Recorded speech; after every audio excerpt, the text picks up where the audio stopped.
Welcome to Visual Fractions. Today, we're diving into how to convert the decimal 0.21 into a fraction.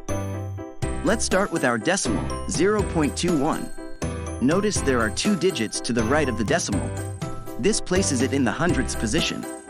To convert this decimal into a fraction, you initially put it over 1, essentially treating the decimal as the numerator in a fraction where the denominator is 1.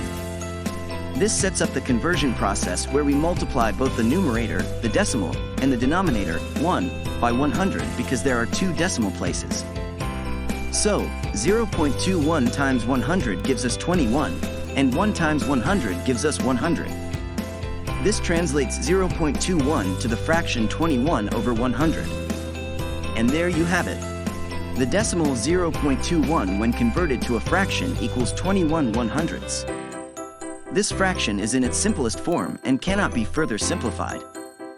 If you found this tutorial helpful, remember to smash that like button and subscribe to Visual Fractions for more practical math insights.